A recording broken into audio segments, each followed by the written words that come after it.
না, আমরা 2025 সালের 2রা জানুয়ারি এইখানে একটা তৃণমূল দলের 600 কর্মী নিয়ে আমরা একটা নৈশভোজনের আয়োজন করেছিলাম। যথারীতি সেই আয়োজনের পরে কোনো একটা ছোটোখাটো বিষয় নিয়ে এমএলএ ম্যাডাম পরের দিন সকালবেলা 3 তারিখ থানায় বসে সেই যেখানে যতগুলো তৃণমূল কর্মী ছিল তাদের নামে পক্স করে দিল, তার 9 জনের নামে, তার ভিতরে আমি একজন আসামি। সেই কারণে আমরা আজকে আবার নতুন করে 2রা জানুয়ারি এই দিনেই সেটাকে কালা দিবস হিসাবে পালন করছি। এই ফ্লেক্স দিয়ে বিধায়কের বিরুদ্ধে এই ফ্লেক্সটা আমরা দিয়েছি এই পর্যন্ত 23 সাল থেকে আজকে 26-এর পয়লা 2রা জানুয়ারি এই পর্যন্ত 217 জনের নামে উনি মামলা করেছেন। তার ভিতরে 10 নম্বর সিরিয়াল একটা আছে, একটুখানি দেখিয়ে দিই। 10 নম্বর সিরিয়ালে কেস নাম্বার আছে হচ্ছে 1144। ওইটা 1144 না, ওটা 1188। আর আপনারা কি চাইছেন? আমরা চাইছি সারা স্বরূপনগরে 4র্থবারের জন্য মমতা ব্যানার্জি সারা পশ্চিমবাংলার মুখ্যমন্ত্রী হয়ে আবার আসুক, কিন্তু স্বরূপনগরের ক্ষেত্রে আমরা নতুন মুখ চাইছি। একদিকে ভাঙড়ের ছবি দেখলেন আপনারা, যেখানে একেবারে তৃণমূলের গোষ্ঠীকন্দল কিভাবে সামনে চলে এসেছে, অন্যদিকে স্বরূপনগরেও তৃণমূলের গোষ্ঠীদ্বন্দ্ব প্রকাশ্যে, অর্থাৎ ভাঙড় থেকে স্বরূপনগর দিকে দিকে ভোটের মুখে তৃণমূলের গোষ্ঠীদ্বন্দ্ব। স্বরূপনগরের তৃণমূল বিধায়ক বীণা মণ্ডলের বিরুদ্ধে এবার ফ্লেক্স পড়ল।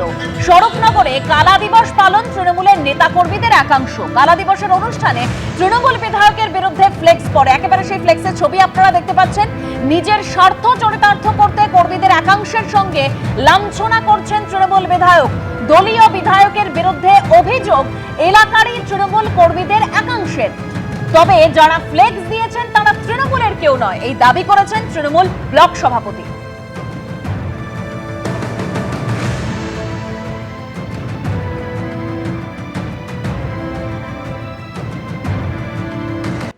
অর্থাৎ ভোটের মুখে ভাঙড় থেকে স্বরূপনগর দিকে দিকে তৃণমূলের গোষ্ঠীদ্বন্দ্ব প্রকাশ্যে এসেছে। স্বরূপনগরের তৃণমূল বিধায়ক বীণা মণ্ডলের বিরুদ্ধে ফ্লেক্স পড়েছে। স্বরূপনগরে কালা দিবস পালন করেছেন তৃণমূল নেতাকর্মীদের একাংশ। তৃণমূল বিধায়কের বিরুদ্ধে তাদের অভিযোগ, নিজের স্বার্থ চরিতার্থ করতে কর্মীদের একাংশের সঙ্গে লাঞ্ছনা করেছেন বিধায়ক। দলীয় বিধায়কের বিরুদ্ধে অভিযোগ এলাকারই তৃণমূল কর্মীদের একাংশের। যদিও তৃণমূল ব্লক সভাপতি বলছেন যারা ফ্লেক্স দিয়েছেন তারা তৃণমূলের কেউ নয়।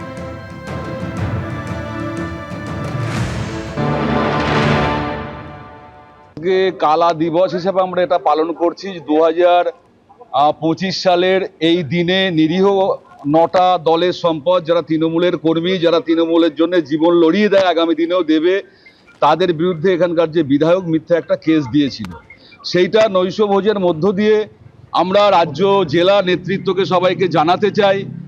প্রায় 2,217 জন মতো মানুষের নামে কেস দিয়েছে। আগামী দিনে আমরা চাই স্বরূপনগরে নতুন কোনো মুখ আসুক। স্বরূপনগরের মানুষ অস্বস্তিতে পড়ছে। উনি নিজের উন্নয়ন ছাড়া, নিজের স্বার্থ সিদ্ধি ছাড়া আজ পর্যন্ত স্বরূপনগরের মানুষের জন্য কিছু করতে পারেননি। আমরা বিভিন্ন জায়গায় দেখেছি উনি এমএলএ ল্যাডসের যে টাকাগুলো পান, সেই ফান্ডের টাকায় বাস্তবে সেই কাজগুলো দেখা যায় না। এছাড়া ক্লাব বিভিন্ন বিষয়ে আমরা নেতৃত্বকে লিখিতভাবে দিয়েছি। আপনাদের চ্যানেলের মাধ্যমে অনেকবার আমরা বলেছি স্বরূপনগরের মানুষ মুক্তি চায়। অর্থাৎ একদিকে ভাঙড়ের ছবি, যেখানে ক্যানিং পূর্বের তৃণমূল বিধায়ক শওকত মোল্লা এবং তার অনুগামীদের বিরুদ্ধে মুখ খুলছেন দলেরই অন্য অংশ। অন্যদিকে স্বরূপনগর, সেখানেও কিন্তু তৃণমূল বিধায়ক বীণা মণ্ডল, তার বিরুদ্ধে ফ্লেক্স করেছে, যে ফ্লেক্স দিয়েছেন দলেরই নেতা কর্মীদের একাংশ। ভোটের মুখে দিকে দিকে তৃণমূলের গোষ্ঠীদ্বন্দ্ব প্রকাশ্যে এসেছে।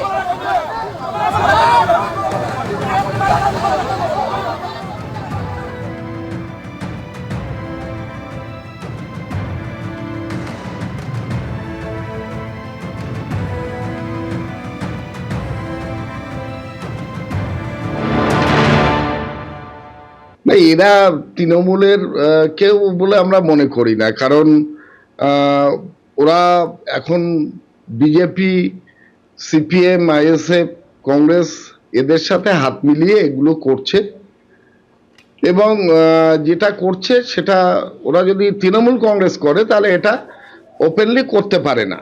এটা ওরা পার্টির যদি প্রকৃত পার্টির যদি ভালো চায়, দলের ভালো চাইলে এটা করতে পারে না। তাহলে আমরাও এরকম অনেক কিছু আমাদের কাছে রেফারেন্স আছে, আমরাও করতে পারি, কিন্তু আমরা দলের ভিতরটা দলের ভিতরেই রাখতে চাই। ওরা ওটা প্রকাশ্যে আনা ওদের একটা স্বভাব, সে কারণে ওটা প্রকাশ্যে আনছে। নিজের স্বার্থ চরিতার্থ করতে গিয়ে তৃণমূল বিধায়ক তিনি দলেরই নেতা কর্মীদের সঙ্গে লাঞ্ছনা করছেন। বিস্ফোরক অভিযোগ করেছেন তৃণমূলেরই নেতা কর্মীদের একাংশ। আর এই গোটা ঘটনা নিয়ে বিজেপির প্রতিক্রিয়া রাখবো আপনাদের সামনে। এখন গোষ্ঠী দ্বন্দ্বের জেরে তৃণমূলরা নতুন মুখ চাইছে, কিন্তু সারা পশ্চিমবঙ্গের মানুষ আর তৃণমূলকেই চাইছে না। স্বরূপনগরের মানুষ এই দুই বিধায়কের অনুগামীদের দ্বন্দ্বে তিতি বিরক্ত। সাধারণ মানুষের নামে এক পক্ষ কেস দিচ্ছে, আবার সেই কেসের বর্ষপূর্তিতে বনভোজন হচ্ছে, ফ্লেক্স লিখছে যে বিধায়কের বিরুদ্ধে তারা নতুন মুখ চাইছে, বিধায়ক ছি। মানুষ এই সমস্ত বিষয়ে আর গুরুত্ব দিতে চাইছে না। মানুষ শুধু অপেক্ষায় আছে, মাত্র 2 মাস পরে নির্বাচন, এই স্বৈরাচারী সরকারের কখন মৃত্যু হবে। এবিপি আনন্দ, এগিয়ে থাকে, এগিয়ে রাখে।